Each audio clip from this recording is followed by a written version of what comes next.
तो अभी तक हमने श्लोक नंबर 63 तक चैप्टर 2 का हमने कंप्लीट किया है और हमने कल जो श्लोक नंबर 62 और 63 का जो आधा पोर्शन परसों कंप्लीट किया था और आधा रेस्ट पोर्शन हमने कल कंप्लीट किया और उसमें हमने बहुत सारी चीज़ें देखी कि किस तरह से हमने अपने आप को एक किसी चीज़ के प्रति, किसी वस्तु के प्रति, किसी इंसान के प्रति हमारा पहले अटैचमेंट आता है, लाइकिंग आता है।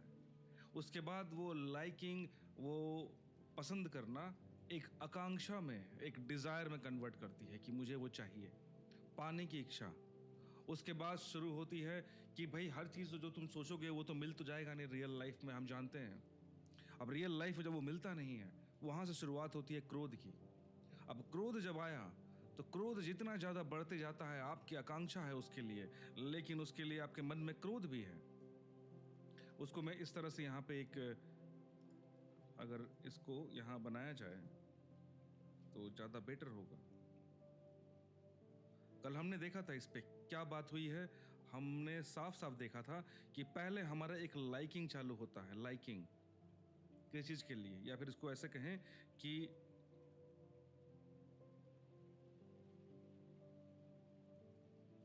एक लाइकिंग चालू होती है हमारे यहाँ पर, एल जिसको मैंने बोला लाइकिंग, एक पॉइंट, एक स्टार्ट होता है।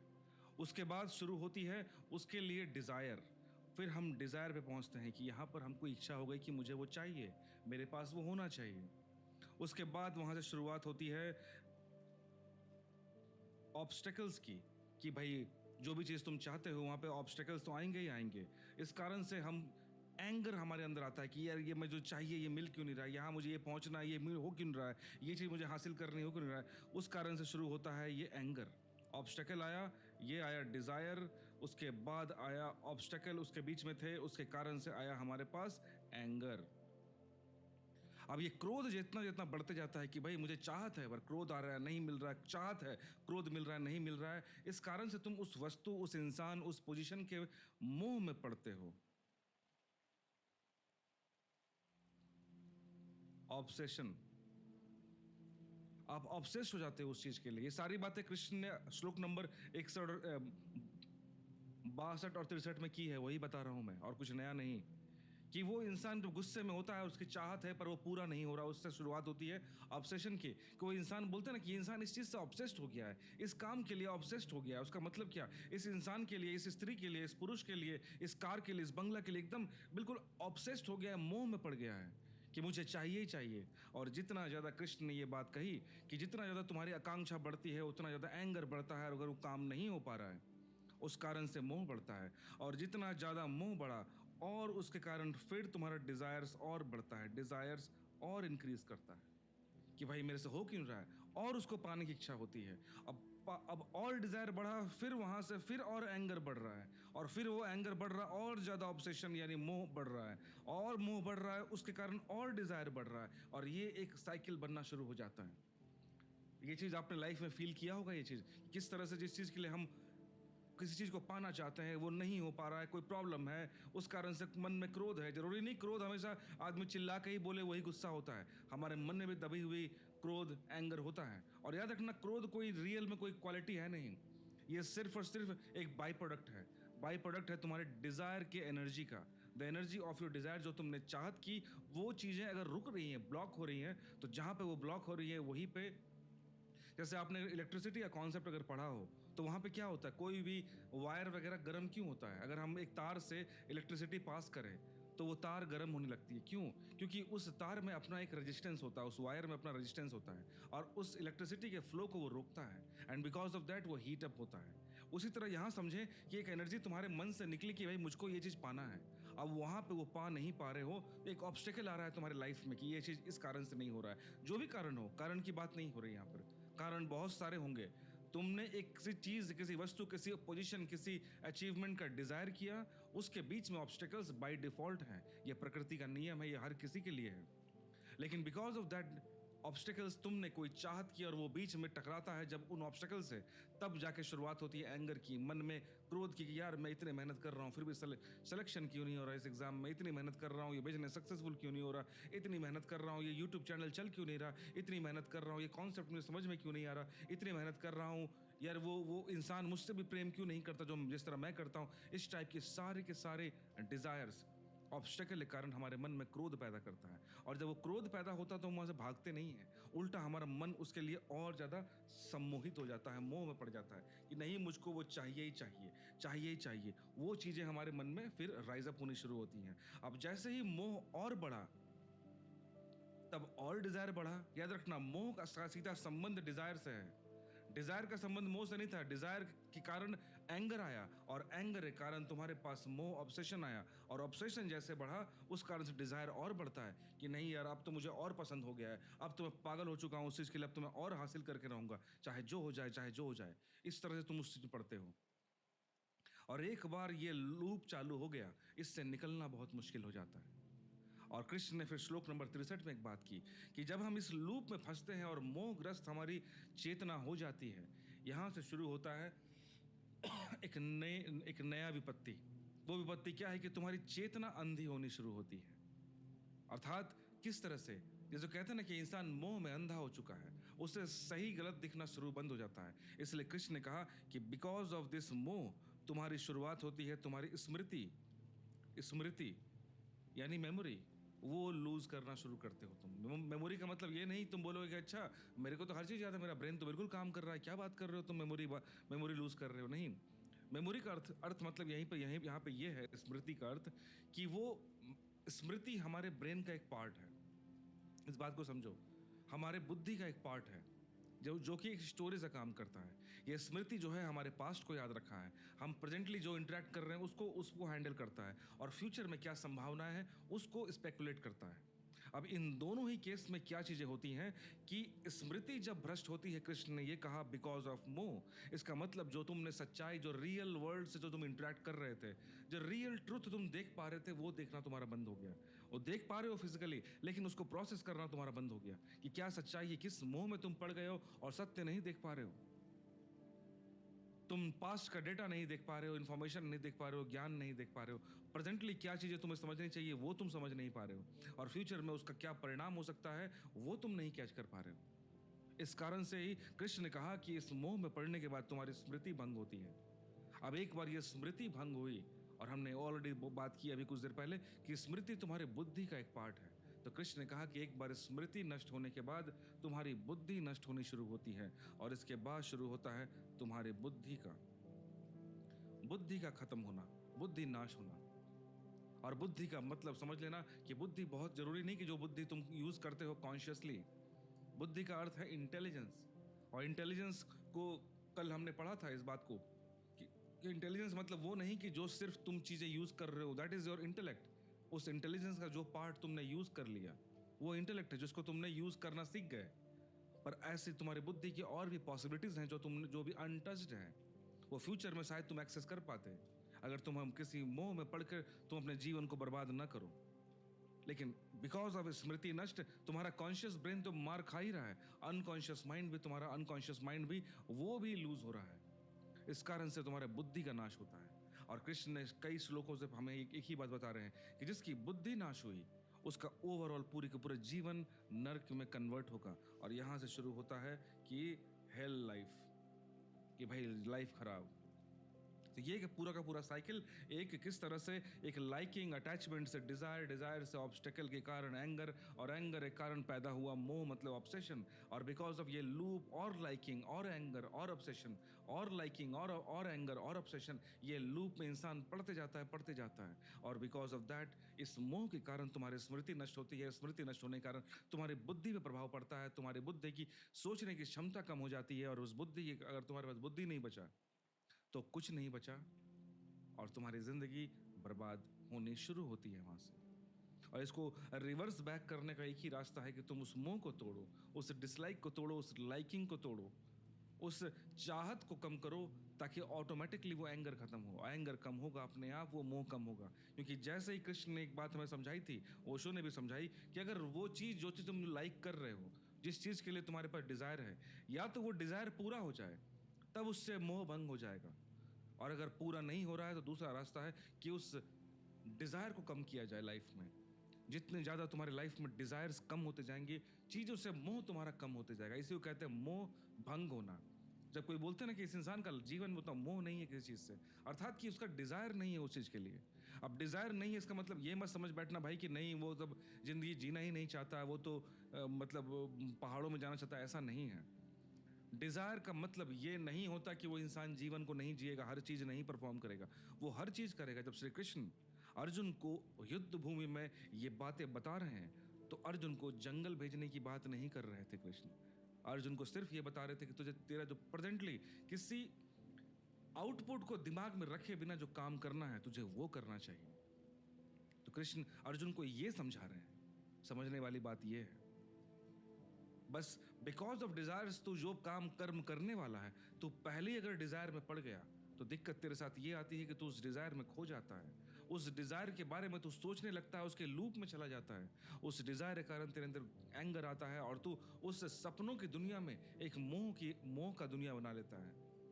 उस मायावी दुनिया में अपनी जो माया की दुनिया तुमने बनाई उसमें मोह में पड़ जाता है। और फिर वहां से तेरी शुरुआत होती है एक स्मृति भ्रष्ट की और बुद्धि भ्रष्ट की। और वही कारण अर्जुन की स्थिति उस रथ पे वो बुद्धि भ्रष्ट वाले कार्य को वही कर रहा है अर्जुन। इसीलिए अर्जुन की जिंदगी बर्बाद ना हो जाए, इसलिए कृष्ण उसको समझा रहे हैं। तो ये सारी बातें हमने कल तक पढ़ी हैं और समझी हैं। तो चलिए श्लोक नंबर 64 क्या बोलती है वो हम पढ़ते हैं। श्लोक नंबर 64 में श्री कृष्ण आगे कहते हैं अर्जुन को, परंतु स्वाधीन अंतःकरण वाला पुरुष रोग द्वेष से रहित होता है, अपने वश में की हुई इंद्रियों द्वारा विषयों को भोगता हुआ प्रसाद अर्थात अंतःकरण की प्रसन्नता को प्राप्त करता है। देखो ये यहाँ पे अभी जो कुछ देर पहले मैंने कहा ना कि बहुत लोगों को लगता है कि अगर मेरे जीवन में आकांक्षा खत्म हो जाए तो बचा क्या, डिजायर खत्म हो गया तो बचा क्या, अब मैं करूंगा क्या। लेकिन देखो अगले श्लोक में, क्योंकि कृष्ण को यह बात पता थी कि सामने वाले के मन में यह प्रश्न आएगा, इसलिए कृष्ण ने अगले श्लोक में यह बात कही है। कृष्ण कहते हैं कि परंतु स्वाधीन अंतःकरण वाला, अपने अंदर अंतःकरण वाला पुरुष राग द्वेष से रहित होता है। अटैचमेंट मतलब मोह, सम्मोह से, और द्वेष मतलब ईर्ष्या, किसी से नफरत, किसी से जेलसी, इन चीजों से रहित होता है, मतलब उसके बिना होता है। अपने वश में की हुई इंद्रियों द्वारा, उसकी इंद्रियां, उसके सेंसेस, जो भोगने की चीजें हैं हमारी दुनिया, उसको वो अपने वश में रखता है, अपने कंट्रोल में। और मैं स्टार्टिंग से कह रहा हूं ये बात कि हमें उसे खत्म नहीं करना है दोस्त, उसे अपने वश में रखना है। अपने वश में की हुई इंद्रियों द्वारा विषयों को भोगता हुआ, जो भी चीजें सांसारिक चीजें हैं उसको भोगता भी है, वो हर चीज यूज करता है, और करता हुआ प्रसाद अर्थात अंतःकरण की प्रसन्नता को प्राप्त करता है। तो जीवन को भोगता भी है वो, परंतु उसकी इंद्रियां अपने वश में है। इंद्रियां अपने आप नहीं बहकती, वो चाहेगा तो होगा, नहीं चाहेगा तो नहीं होगा। उसकी चाहत में है वो संसारिक चीजें भोगना। और वो उस तरह से जब वो भोगता है, उस कारण से होता क्या है, उस कारण से होता यही है कि वो जीवन को भोगता हुआ भी अंतःकरण मतलब भीतरी प्रसन्नता को पाता है, एक डीप शांति को पाता है। तो हमने ये देख लिया ये बात कि परंतु स्वाधीन अंतःकरण वाला पुरुष राग द्वेष से रहित, अपने वश में की हुई इंद्रियों द्वारा विषयों को भोगता हुआ प्रसाद अर्थात अंतःकरण की प्रसन्नता को प्राप्त करता है। ये चीजें, ये श्लोक है। अब इसको हम डिटेल में समझते हैं दोस्त, और ये श्लोक बहुत इंपॉर्टेंट है, याद रखना। क्यों? क्योंकि अभी तक जो श्लोक्स गए हैं ना पीछे, वहां पे हमारे मन में आ सकता है कि अच्छा यहाँ पे मैं इंद्रियों को छोड़ दूं, मैं डिजायर छोड़ दूं, डिजायर छोड़ दूंगा तब एंगर खत्म हो जाएगा, एंगर खत्म हो गया तो फिर मेरे पास ऑब्सेशन नहीं होगा, मोह नहीं होगा, उस कारण से मेरी स्मृति भ्रष्ट नहीं होगी, उस कारण से मेरी बुद्धि नाश नहीं होगी, उस कारण से मेरा जीवन नाश नहीं होगा। अर्थात स्टार्टिंग में ही मुझे ये बोल दिया जा रहा है कि कोई डिजायर ही मत करो, कोई चीज भोगो ही मत, ऐसा लगने लगेगा, लेकिन ऐसा नहीं है दोस्त। चलो इसको आगे पढ़ते हैं। ठीक इसके विपरीत पतन को जो कहानी थी, ठीक इसके विपरीत राग द्वेष से मुक्त, कामना के पार स्वयं में ठहरा हुआ, स्वायत्त यानी स्वयं को खो चुका और स्वयं में ठहरा हुआ।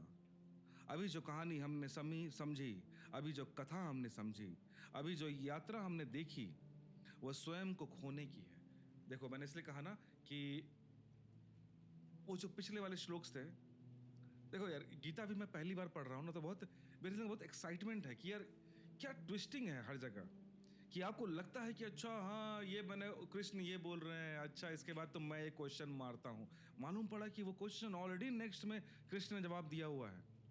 मतलब एक इंसान कहाँ कहाँ कूद सकता है, क्या क्या सोच सकता है, कृष्ण ने उस सभी चीज़ों को टारगेट किया है। अगर हम समझ नहीं पा रहे हैं तो that is different thing, but उन्होंने आंसर दिया है।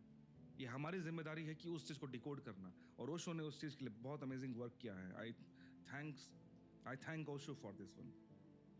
तो यहाँ पर अभी बात की, अभी जो हमने कहानी समझी, जो मैंने अभी कुछ देर पहले मैंने एक शॉर्ट में एक्सप्लेन किया था, कल जो हमने पढ़ा था कल तक, कि ओशो कहते हैं कि अभी तक हमने जो कहानी समझी, अभी जो कथा हमने समझी, अभी जो यात्रा हमने देखी, वह स्वयं को खोने की है। और स्वयं को कैसे खोता है सीढ़ी सीढ़ी आदमी, वो हमने देख लिया। स्वयं को कैसे रिक्त और शून्य हो जाता है, स्वयं से कैसे बाहर और दूर हो जाता है, कैसे स्वयं को खोकर पर में ही आयत्त हो जाता है, पर में ही ठहर जाता है। ये हमने अभी तक देखा इन चीजों को, कि कैसे चीजें चल रही हैं, कैसे हर चीजें, इंसान अपने हर चीजों को, डिजायर को छोड़कर एक जगह ठहर सकता है। ये कृष्ण की बातें, जो जो याद रखना, ये सारे सांख्य योग चल रहा है अभी तक, जो सीधा इंटेलेक्चुअली ही कृष्ण तुम पे उसको बात कर रहे हैं, उस पर अटैक कर रहे हैं, कि तुम्हें वस्तुतः अंत में यहां तक पहुंचना है दोस्त। श्री कृष्ण ये बता रहे हैं, याद रखना, इस चीज को समझना। श्री कृष्ण ने ये बात कही है कि ये सांख्य योग है, ज्ञान योग, अल्टीमेटली तुमको यहां पहुंचना है।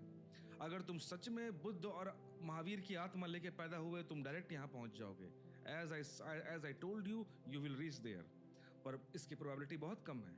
इट्स ओके, इसलिए कृष्ण अलग अलग रास्ते तुमको देंगे, इसलिए कृष्ण अलग अलग रास्ते मुझे दे रहे हैं, कि ये बोल रहे हैं कि ठीक है, लेकिन पहुंचना तुमको यहां पर है। जैसे फॉर एग्जांपल, आप किसी कोचिंग में, किसी कॉलेज में जाते हो, एडमिशन लेते हो, तो प्रोफेसर फर्स्ट डे ही जो कहते हैं ना कि इंट्रोडक्शन में क्या बोलता है कि बेटा तुमको ये क्वालिफाई करना है, you have to be one day IITN, या फिर क्या कहते हैं, एम्स का ये स्टूडेंट बनना है, या फलना बनना है, UPSC क्रैक करना है। स्टार्टिंग में ही वो चीज़ दिखा दिया जाता है कि ultimately you have to be capable at that level कि तुम क्वालिफाई कर लो।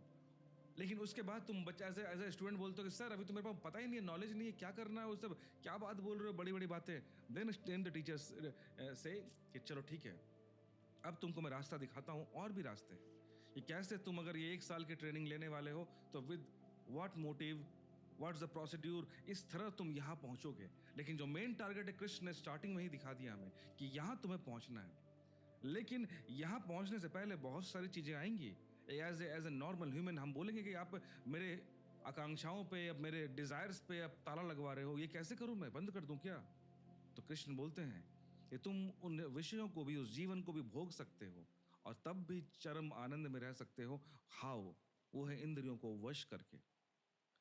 तो ओशो कहते हैं कि जिसको मैंने कहा आध्यात्मिक दिवालियापन, स्पिरिचुअल बैंक्रप्सी, उसका मतलब है कि मैं आयत्त हुआ पुरुष। यह जो पूरी की पूरी यात्रा थी, पर मैं आयत्त होने से शुरू हुई थी। देख रहा था, देखा था राह पर किसी स्त्री को, देखा था किसी भवन को, देखा था किसी पुरुष को, देखा था चमचमाता हुआ सोना, देखा था सूरज में झलकता हुआ हीरा। पर द अदर, कहीं पर मैं आकर्षित चित्त पर की खोज पर निकला था, चिंतन किया था, चाह की थी, बाधाएं पाई थी, क्रोधित हुआ था, मोहग्रस्त बना था, स्मृति को खोया था, बुद्धि का नाश को उपलब्ध हो चुका था। पर आयत दूसरे में, द अदर ओरिएंटेड, मनोविज्ञान जो शब्द उपयोग करेगा वह है द अदर ओरिएंटेड। अब समझो, यहां पे जो पूरी की पूरी बातें जो कल तक हमने पढ़ी, श्री कृष्ण ने श्लोक नंबर 63 तक जो बताया कि तुम रास्ते पर निकले, कोई चमचमाती कार, कोई बंगला, कोई महल, कोई स्त्री, कोई पुरुष को देखा तुमने, और उसके चाहत में, क्रोध में, मोह में स्मृति भ्रष्ट करके बुद्धि का नाश किया तुमने। लेकिन इसका एक दूसरा अप्रोच भी हो सकता है। इसका दूसरा अप्रोच क्या है वो देखते हैं। तो बड़े मजे की बात है, कृष्ण ने स्वायत्त, सेल्फ ओरिएंटेड शब्द का उपयोग किया है। पर आयत्त, दूसरे की तरफ बैठा हुआ पुरुष, दूसरे को केंद्र मानकर जीता हुआ पुरुष। इस पुरुष शब्द को थोड़ा समझें तो इस पर आयत्त और स्वायत्त होने को समझ आ सकता है। तो अभी तक जो हमने कल तक जो पढ़ा था श्लोक नंबर 63 तक, उसमें इंसान क्या करता है? आउटवर्ड ओरिएंटेड है। हर चीजें जो इन्फ्लुएंस है उसका, हर चीजें मोटिवेशन जो है बाहर से आ रहा है। बाहर कार देखा, बाहर बंगला देखा, बाहर पोजीशन देखा, बाहर एक एक जॉब देखा, बाहर स्त्री देखा, बाहर पुरुष देखा, वो अपने आप को उसके कारण तुम्हारी जिंदगी में कोई उथल पुथल आ रहा है। तुम जो भी कर रहे हो बिकॉज ऑफ दैट थिंग। यहाँ पे तुम सेंटर नहीं हो उस चीज का, सेंटर तुम कुछ और बनाते हो, उसके चारों ओर घूमना शुरू करते हो as a slave, as a गुलाम। लेकिन कृष्ण ने जो बात की कि स्वायत्त मतलब अगर ये सेंटर अगर तुम बन जाओ तब चीजें थोड़ी अलग हो सकती हैं। वो कैसे, इस चीज को समझना ये बहुत वैल्यूएबल श्लोक हो सकता है हमारे जीवन में। क्यों? ये लिटरली हम सांसारिक में रह के भी, सांसारिकता मतलब इस भौतिक जीवन को जीकर भी, how we can become a true spiritual, शायद हम यहां से सीख पाए। शायद कभी ख्याल न किया हो कि यह पुरुष शब्द है क्या। सांख्य का शब्द है पुरुष। गांव को हम कहते हैं नागपुर, कानपुर, गांव को हम कहते हैं पुर। सांख्य कहता है पुर के भीतर जो छिपा है वह पुरुष, पुर में रहने वाला शरीर है पुरुष। कहेंगे इतना छोटा सा शरीर पुर, बहुत बड़ा है, छोटा नहीं है, बहुत बड़ा है। कानपुर की कितनी आबादी है? 5 लाख, 6 लाख, 7 लाख होगी, और क्या। शरीर की कितनी, मैंने उस समय जब ओशो बात कर रहे हैं, शरीर की कितनी आबादी है? 7 करोड़। 7 करोड़ जीवाणु रहते हैं शरीर में, छोटा पुर नहीं है। 7 करोड़ जीवित सेल शरीर में, सभी अभी तक दुनिया में कोई पुर इतना बड़ा नहीं। लंदन की आबादी 1 करोड़, टोक्यो की 1.25 करोड़, कलकत्ता की 80 लाख, बंबई की 60। ये उस समय जब ओशो कह रहे हैं, उस समय का डेमोग्राफिक या कह सकते हैं कि पॉपुलेशन का के रिलेटेड बात कर रहे हैं। तो उन्होंने कहा कि जिस तरह हम कानपुर में, पुर का अर्थ होता है गांव, जैसे कहते हैं ना कि विजयनगर, नगर अर्थात शहर, जो अगर ये नामांकन किया गया तो किसी शहर का नाम हमने रखा विजयनगर, सोमनगर। उन द सेम वे जब हमने पुर का नाम दिया कानपुर, देहातपुर, इस तरह कोई भी नाम दिया अर्थात वो छोटा सा गांव था। और पुर जो है वो एक विलेज को रिप्रेजेंट कर रहा है, उसका एक स्टाइल है नोमेनक्लेचर का, ठीक है। इन द सेम वे पुरुष जो शब्द है वो सांख्य योग में, अब याद रखना यहाँ पुरुष का अर्थात ये नहीं कि स्त्री पुरुष वाली बात चल रही है, वो नहीं कि खाली अच्छा यहाँ पे कृष्ण मेल की बात कर रहे हैं, फीमेल की बात नहीं कर रहे, ट्रांसजेंडर की बात नहीं कर रहे हैं, और जो भी जेंडर्स वगैरह एग्जिस्ट करते हैं उनकी बात नहीं कर रहे हैं क्या, नहीं। वो एक क्यूमुलेटिव, एक रिप्रेजेंटेटिव वाली बात चल रही है। इस चीज को समझना कि पुरुष का अर्थात होता है कि एक इंसान में छुपा हुआ व्यक्तित्व, एक गांव, एक पूरा का पूरा इकोसिस्टम।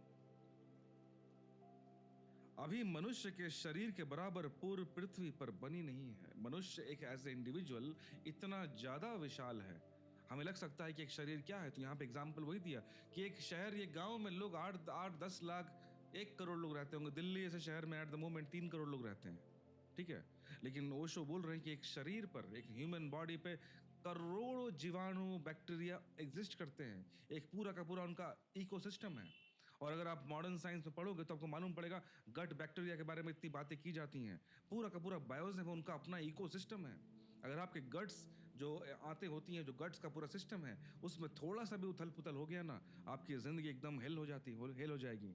लेकिन पहले ये ज्ञान हमें नहीं था कि वहां पे एक अपना ही साम्राज्य है कीटाणुओं का, विजाणुओं का, मैंने उनका बैक्टीरिया का, गुड बैक्टीरिया जिनको बोलते हैं, स्पेशली बैड बैक्टीरिया भी वहीं होते हैं, ये भी याद रखना। अभी मनुष्य के शरीर के बराबर पूर्ण पृथ्वी पर बना नहीं है।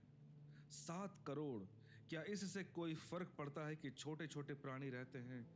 कौन छोटा है, बड़ा कौन है? सब रिलेटिव मामला है। हमें लगता है कि मनुष्य बहुत बड़े हैं तो हमसे बड़े हाथी हैं, तो ये एक रिलेटिव चीज है। तो अगर हम जिस चीज को क्वांटिफाई करना चाह रहे हैं, हम सिर्फ और सिर्फ यहाँ पे क्वांटिटी की बात कह रहे हैं कि भाई एक शरीर पर 7 करोड़ से भी ज्यादा जीवाणु रहते हैं, पर एक शहर में 7 करोड़ लोग भी नहीं रह पाते। तो यानी एक शरीर इतना बड़ा गांव है या इतना बड़ा शरीर है फॉर जीवाणुओं के लिए, इस सेंस में बात कर रहे हैं। आदमी कोई बहुत बड़ा प्राणी है ऐसा लगता है। हाथी से पूछे, ऊंट से पूछे तो बहुत छोटा प्राणी है। तो ये ऊंट और हाथी क्या कोई बड़े प्राणी है क्या? पृथ्वी से पूछे, हिमालय से पूछे, नहीं, ये ऊंट और हाथी भी छोटे हैं। एवरीथिंग इज रिलेटिव, ये तो हम साइंस में हमने पढ़ा है ना। Everything whatever we talk, हर चीज एक रिलेटिव है। कोई भी चीज दुनिया में कॉस्टली नहीं है। समथिंग रिलेटिव टू, मैंने कंपेयर टू समथिंग हम बात करते हैं, इट इज कॉस्टली और चीप, इट इज गुड और बैड, एवरीथिंग इज कंपेयर्ड। ये तेज है कि स्लो है, it is, this quantity is compared, कि compare to that velocity, this velocity is slow और फास्ट, ये हम बोलते हैं। सोचते होंगे शायद हिमालय में कोई प्राण नहीं है, तो गलत सोचते हैं। हिमालय अभी भी बढ़ रहा है, अभी भी ग्रोथ है, अभी भी बड़ा हो रहा है। हिमालय अभी भी जवान है। सतपुड़ा और विंध्याचल बूढ़े हैं, अब हैं सबसे नया पहाड़। अच्छा, अब बढ़ते नहीं हैं। कौन? सतपुड़ा और विंध्याचल। अब सिर्फ थकते हैं, झुक रहे हैं। हिमालय अभी भी बढ़ रहा है। हिमालय की उम्र भी बहुत कम है, सबसे नया पहाड़ है। सब पुराने पहाड़ हैं, विंध्याचल सबसे नया, सबसे पुराना पहाड़ है। सबसे पहले पृथ्वी पर विंध्या पैदा हुआ, बूढ़े से बूढ़ा पर्वत है वो। अब उसकी ग्रोथ बिल्कुल रुक गई है, अब वो बढ़ता नहीं, अब वो थक रहा है, टूट रहा है, झुक रहा है, कमर उसकी आड़ी हो गई। हमारे पास कहानी है उसकी कमर के आड़े होने की। तो हिमालय के बारे में हमने देखा है ना कि हिमालय लिटरली नया है। जिस तरह हमने देखा था कॉन्टिनेंट, बहुत सारे अपने वीडियोस देखे होंगे इसके बारे में, पढ़िएगा कि कॉन्टिनेंट्स, अफ्रीका से कुछ प्लेटूज टूट के आए और जाके यहाँ पे जो चाइना वाला एरिया है, वहाँ से जो नेपाल वाला एरिया में, वहाँ टकराने के बाद ही हिमालय पर्वत जो क्रिएट हुआ है। यानी वो जो पोर्शन जो आया था, तो विंध्याचल पर्वत तो उस पोर्शन में ही था ना पहले से, पर हिमालय बाद में क्रिएट हुआ। तो वही बात यहाँ पे ओशो कह रहे हैं। अगस्त की कथा है एक कि मुनि गए दक्षिण और कहा कि झुका रहना जब तक मैं लौटू ना। फिर वे नहीं लौटे। कर्म आदमी के हाथ में है, फल आदमी के हाथ में नहीं है। लौटना मुनि का नहीं हो सका, फिर वह बेचारा झुका। पर यह जियोलॉजिकल फैक्ट भी है, यह पुराण कथा ही नहीं है। विंध्या झुक गया है, अब उसमें विकास नहीं, बूढ़ा है। हिमालय बच्चा है। तो देखो उस अगस्त मुनि वाली जो कहानी है, चलो ठीक है, ये कहानी है, एक कथा है, उसको लिटरली मत ले लेना कि अच्छा उन्होंने पहाड़ से बोला और वो झुक गया। क्योंकि मेरे ख्याल से जहाँ तक मैं लॉजिकली सोचूं तो अगर अगस्त मुनि जब भी थे, उससे कहीं पहले ये विंध्याचल पर्वत होगा। ठीक है, कहानी के लिए, कथा के लिए अच्छी होती है, लोगों को समझाने के लिए कथाएं बनाई जाती हैं। हिमालय से पूछें ऊंट और हाथी, वो कहेगा बहुत छोटे प्राणी हैं। माइक्रोस्कोप से देखूं तब दिखाई पड़ते हैं, नहीं तो नहीं दिखाई पड़ते। पृथ्वी से पूछें कि हिमालय की कुछ खबर है क्या तुम्हें, वो कहेगी ऐसी कई हिमालय पैदा हुई, आए और गए, सब मेरे बेटे हैं, मुझ में आते हैं और समझ आते हैं। धरित्री वो माँ है, लेकिन पृथ्वी कोई बहुत बड़ा प्राण रखती है। तो सूरज से पूछें, सूरज 60 लाख गुना बड़ा है पृथ्वी से, तो उसे दिखाई भी नहीं पड़ती होगी पृथ्वी। 60 लाख गुने बड़े को कैसे दिखाई पड़ेगी कोई छोटी सी चीज। यहाँ सिर्फ और सिर्फ एक चीज, एक पॉइंट को ओशो समझाना चाह रहे हैं। एक बात याद रखना, वो पॉइंट ये है कि हमें अक्सर लगता है कि हम बहुत बड़े चीज हैं। हमें अक्सर लगता है कि मैं जो दुनिया को देख रहा हूँ, ये पृथ्वी हमारे लिए बनाई गई है। अक्सर ये हमारे अंदर इल्यूजन है, याद रखना, कि मनुष्य को लगता है कि ये पृथ्वी हमारे लिए बनाई गई है। पृथ्वी के हर रिसोर्सेस पे हमारा हक है।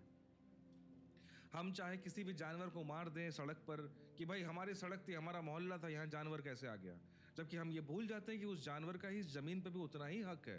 तुमने भले उस जमीन पे कब्जा करके तुमने बिल्डिंगें बना ली, हमने बिल्डिंगें बना ली, सड़क बना लिए, मॉल बना लिए, पार्क बना लिए, और वो जानवर नहीं बना सकते। इसका मतलब ये नहीं कि इस जमीन पर उनका हक नहीं है, पर ये मनुष्य की एक फितरत होती है, हम सभी की एक हैबिट है। हमें लगता है कि पृथ्वी हमारे बाप का है और बाकी जो है वो हमारे रहमो करम पर ये बाकी जीव जंतु रहते हैं। ये थोड़ी धारणा है हम में, ये मानो चाहे मत मानो। हम कितना भी डिनाई कर दे कि नहीं नहीं हम सबको इक्वल मानते, नहीं, हम इक्वल नहीं मानते। हम इंसान, मैंने कहा था ना, एज ए सोसाइटी हम बहुत पिछड़े हुए हैं। एज ए सोशल इंटेलेक्ट या as a social IQ, as a social empathy, हम बहुत बहुत दयनीय स्थिति में हैं। हम नहीं समझते, हम जरूरत पड़ने पे किसी को भी मार देंगे, कोई फर्क नहीं पड़ता, हमें नहीं पड़ता। और वही अगर प्रकृति अगर जान ले ले इंसानों की, तो बोलेंगे अरे भाई प्रकृति कितनी क्रूल हो गई है, क्रूअल हो गई है, कि बाप रे बाप क्रूर है, ये है। तो भाई समझो कि प्रकृति के लिए वो कुत्ता बिल्ली भी एक ही है, और इंसान भी एक ही है, वो चिड़िया भी एक ही है, सब वही एक ही है, कोई स्पेशल नहीं है हम कोई।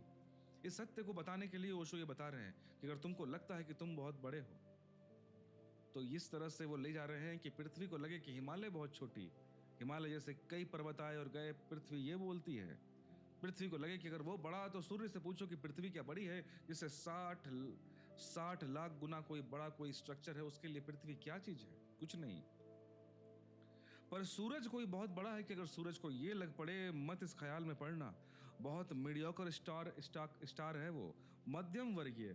उससे बहुत बड़े सूर्य, उससे करोड़ और अरब गुने बड़े सूर्य हैं जो रात को तारे दिखाई पड़ते हैं। ये सब सूर्य हैं, छोटे छोटे दिखाई पड़ते हैं क्योंकि बहुत दूर हैं। ये छोटे होने की वजह से छोटे नहीं दिखाई पड़ते, ये बहुत दूर हैं इसलिए छोटे दिखाई पड़ते हैं। बहुत बड़े बड़े महासूर्य हैं, जिनसे पूछे कि हमारा भी एक सूर्य है तो वे कहेंगे कि है, पर बहुत गरीब है, छोटा है तुम्हारा सूरज। अगर उन महासूर्य से पूछा जाए, किसी गिनती में नहीं आता तुम्हारा सूर्य। जो हमारा सोलर सिस्टम का सूर्य है उसकी बात हो रही है, कोई वीआईपी नहीं है वो। लेकिन वे महासूर्य जो इस सूर्य से भी अरबों गुना बड़े हैं, वे भी क्या बहुत बड़े हैं? तो पूरे जगत से पूछे तो अब तक वैज्ञानिक कहते हैं कि 4 अरब सूर्यों का हमें पता है। 4 अरब स्टार्स का 45 साल पहले ओशो ये बात कह रहे हैं कि हमें पता है। मगर वो अंत नहीं, इसके पार भी है, उसके पार भी बियॉन्ड एंड बियॉन्ड कुछ अंत नहीं है। और डेफिनेटली इतने सारे गैलेक्सीज हैं, तो और मल्टीपल गैलेक्सीज हैं, बहुत सारी चीज़ जहाँ तक हमारे टेलीस्कोप देख पा रहा है वही बातें कर पा रहे हैं। बाकी तो स्पेकुलेशन है कि और ऐसे होंगे ऐसे होंगे, चलो ठीक है, वो थियोरेटिकली सही है। लेकिन बाकी जितना हमारा टेलीस्कोप चेक कर पा रहा है, चाहे हेबल वगैरह जितनी भी हमें चीज़ें पढ़ने को मिलती है, तो इस टाइप की बात ही बोल रहे हैं वो। यहाँ कौन छोटा कौन बड़ा, यहाँ सब छोटा बड़ा रिलेटिव है। आपके शरीर में जो जीवाणु है वे भी छोटे नहीं हैं, आप भी बड़े नहीं हैं। 7 करोड़ की एक शरीर में बसी हुई है, और आप सोचते हो कि इन 7 करोड़ जीवाणुओं को आपका कोई भी पता नहीं। इनका आपको कोई भी पता नहीं तो नहीं है। आपको इनका पता नहीं है, इनको आपका पता नहीं है, उनको भी आपका पता नहीं कि आप हैं। आप जब नहीं होंगे इस शरीर में, तब भी उनमें से बहुत से जीवाणु जिए चले जाएंगे। मर जाने के बाद भी आप मरते हैं, वे नहीं मरते। उनमें जो अमीबा है बहुत छोटा है, वे तो मरने का ही नहीं, उनकी लाखों साल की उम्र है। अगर उम्र के हिसाब से सोचे तो आप छोटे हैं, बड़े नहीं। तो आपने ये चीज़ बहुत बार सुना होगा, एक बैक्टीरिया भी शायद हमने देखा है, जो कीटाणु है, विषाणु है, क्या है वो, अजीब सा, वो हाथी जैसा लगता है, सूअर जैसा उसका शक्ल है, अजीब सा, वो छोटे छोटे टांग है उसके। आप बहुत सारे उसके बारे में पढ़िएगा कि वो ऑलमोस्ट अमर है, वो मरता ही नहीं। वो सारी चीज़ें हमारे बॉडी में रहती हैं, हर जगह रहती हैं, एक जगह से दूसरी जगह ट्रांसफर हो जाती है हमारे मरने के बाद भी, हर जगह वो मरता नहीं है। तो ओशो एक बात यहाँ पे समझाना चाह रहे हैं हमें, इस बात को समझना कि अगर हमें लगता है कि हम जो हमारे शरीर पे जो जीवाणु मौजूद हैं वो उनका हमें पता है, ऐसा नहीं है। हो सकता है वो हमारे बारे में अनअवेयर हैं, जैसे हम उनके बारे में अनअवेयर हैं। हम सभी अपने अपने दुनिया में जी रहे हैं। अब ये सारी बातें ओशो क्यों समझा रहे हैं, इसके पीछे रीजन है। कब्रिस्तान में दबे हुए आदमी के भी नाखून और बाल बढ़ते रहते हैं, क्योंकि बाल और नाखून बनाने वाले जो जीवाणु हैं वे आपके साथ नहीं मरते, वे अपना काम जारी रखते हैं। उनको पता ही नहीं पड़ता कि आप मर गए हैं। वे नाखून और बाल को बढ़ाए चले जाते हैं, और जब आप मरते हैं तो 7 करोड़ जीवाणुओं की संख्या में कमी नहीं होती, वे बढ़ती हो जाती है। आपके मरने से जगह खाली हो जाती है, हजारों कीटाणु और प्रवेश कर जाते हैं आपके शरीर में, जिनको आप सड़ना कहते हैं। वह आपके लिए होगा, नए कीटाणुओं के लिए तो जीवन है। तो मृत्यु के बाद, मृत्यु अगर मेरी हुई, उसके बाद उस शरीर में और भी बड़ा इकोसिस्टम बन जाता है। यह जो पुर है, इसमें जो बीच में बसा है इस नगर में, वो पुरुष है। तो यहाँ पे चर्चा शुरू हुई थी, वो पुरुष है क्या? जो सांख्य योग की बात की गई कि ये पुरुष, अब ये फलना पुरुष है क्या, इसके बारे में बात चल रही है कि पुरुष का अर्थ क्या होता है। अगेन बोल रहा हूं, स्त्री पुरुष से मत समझ लेना, वो बात नहीं चल रही है। पुरुष एक इकोसिस्टम की बात चल रही है, उसको समझाना चाह रहे हैं। यह पुरुष 2 तरह के हो सकते हैं, परायत्त हो सकता है और स्वायत्त हो सकता है। जब ये वासनाग्रस्त होता है तो ये दूसरों को केंद्र बनाकर घूमने लगता है, सैटेलाइट हो जाता है, यानी पर आयत, दूसरों को सेंटर बना के जीवन जी रहा है।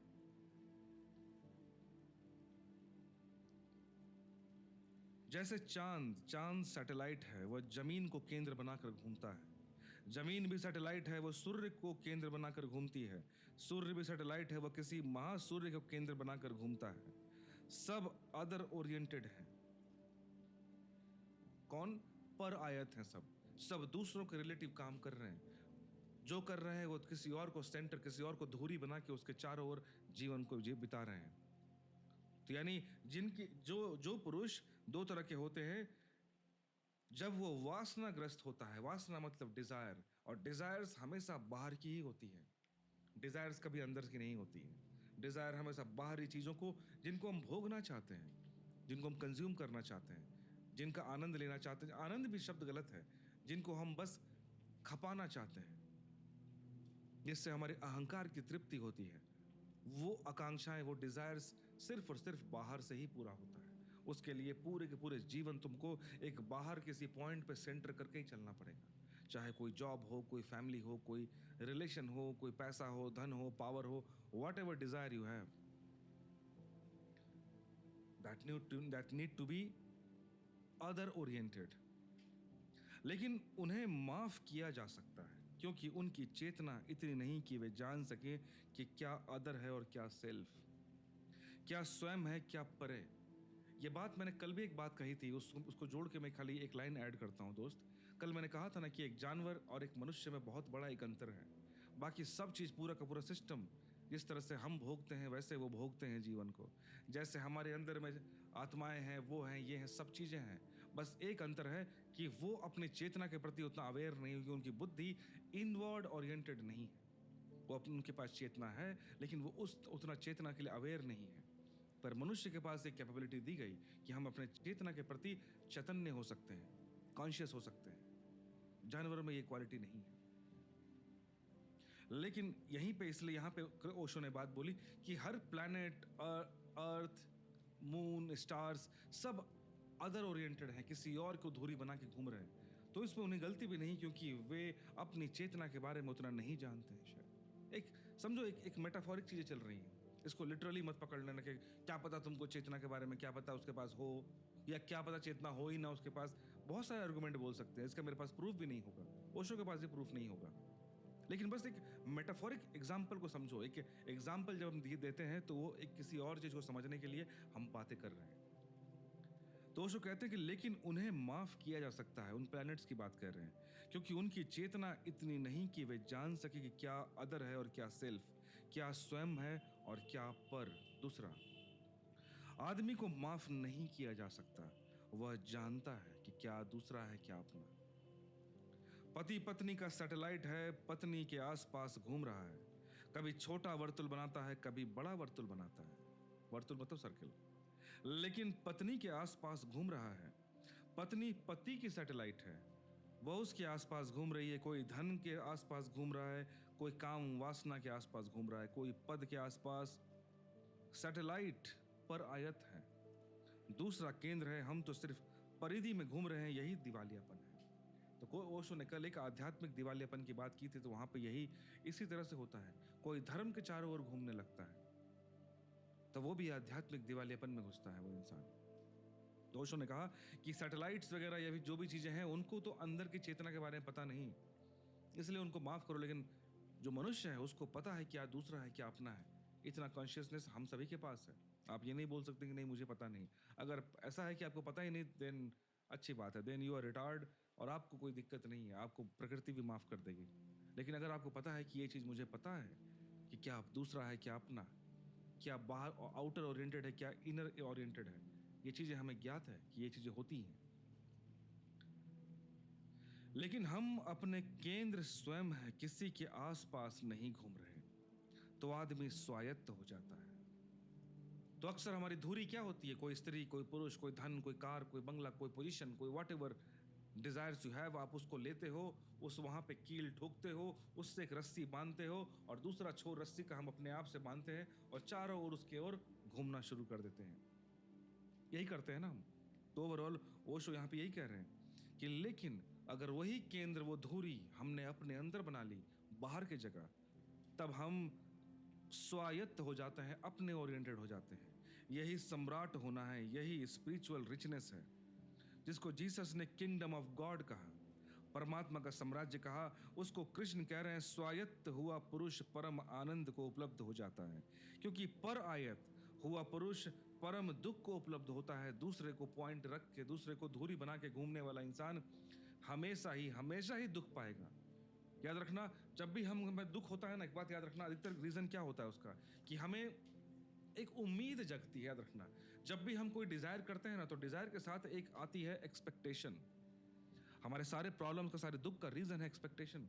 क्योंकि हम अपने माया में, जब हम चाहते हैं कि ये इंसान से मुझे मुझे अच्छा लग रहा है, प्रेम हो रहा है, तो हमारी उम्मीद होती है कि वो भी करे। मुझे अच्छा लगा कि ये बंगला मुझे पसंद आ रहा, मुझे चाहिए, तो मेरी उम्मीद होती है कैसे भी करके वो पैसे, वो धनराशि मेरे पास आ जाए कि ये घर, ये बंगला मेरा हो जाए। यही होता है ना हमारा टारगेट। तो with every desire expectation rise होता है। आकांक्षा के साथ उम्मीद अपने आप बाय डिफॉल्ट आती है कि कैसे भी करके मिल जाए, कैसे भी करके मिल जाए। और जितना ज्यादा उम्मीद टूटते जाती है कि नहीं, उम्मीद नहीं है कि ये पॉसिबल होगा, उम्मीद नहीं है, पर वो डिजायर तो मर नहीं रहा, और उम्मीद दिख रही है, उम्मीद कम होती जा रही है। इस कारण से क्रोध बनते जाता है, और जैसे जैसे क्रोध, एंगर बढ़ते जाएगा, तुम उसके मोह में हो, उसके ऑब्सेशन में हो। You are obsessed, but you know that chances कम है होना, but still you are too much obsessed because desire बहुत ज्यादा है।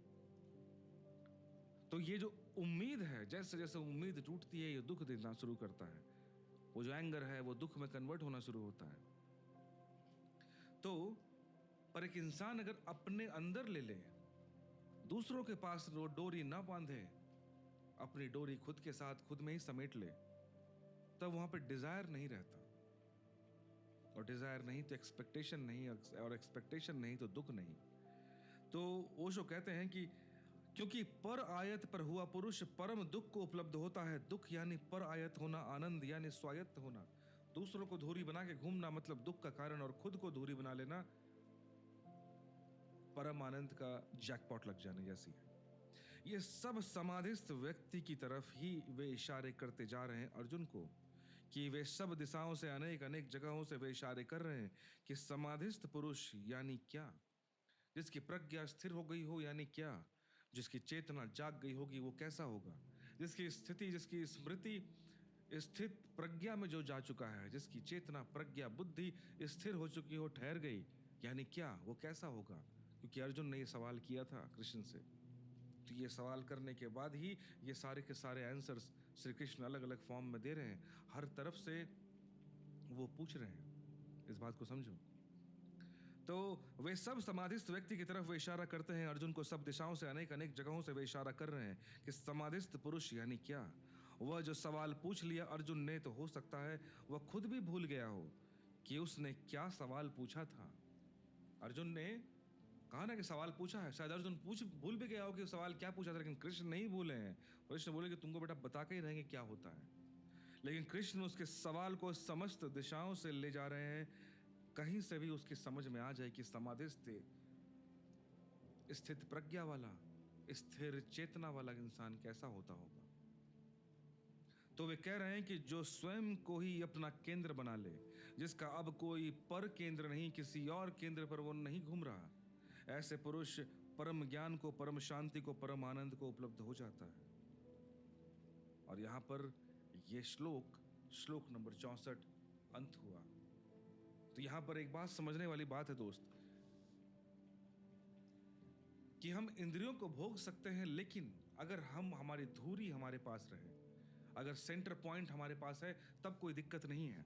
लेकिन दिक्कत कहां शुरू होती है, कि जब हम अपने पूरे के पूरे सेंसेस को किसी और पे, किसी और पॉइंट पे, किसी और इंसान पे, किसी और वस्तु पर जोड़ देते हैं, और उस अकॉर्डिंग हम उसको कंज्यूम करना, भोगना शुरू करते हैं, तब हमारी सारी खुशियां ना उस चीज पर डिपेंडेंट हो जाती हैं। क्योंकि हमने एक डोर बनाया, एक टेलीफोन कनेक्शन लगाया, अपनी ओर से अपनी खुशियों का एक डोर यहाँ बांधा और दूसरा छोड़ के कहीं और बांधा।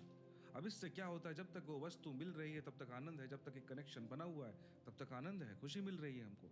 जैसे ही वहां से कनेक्शन कटेगा और हमारा पूरे की पूरी खुशियों का जो दामोदार हमने उस पर छोड़ दिया था, वो चीजें दिक्कत आ जाएंगी। कृष्ण बोलते हैं कि भाई जो इंसान अपनी खुशियों के लिए अपने जीवन के सेंटर को अपने अंदर ही रखता है, किसी और से बांधता नहीं है, उसके बाद वो अपने इंद्रियों को यूज करे, कोई दिक्कत नहीं है। वो इंद्रियों को जो चीजें आती हैं वो कंज्यूम करे, लेकिन अपने खुशियों को, अपने आप को उन चीजों से बांध ना ले। वो चीजें रहें तो अच्छा, ना रहें तो अच्छा, मेरे पे कोई फर्क नहीं पड़ता, अर्थात मैं बंधा हुआ नहीं हूं।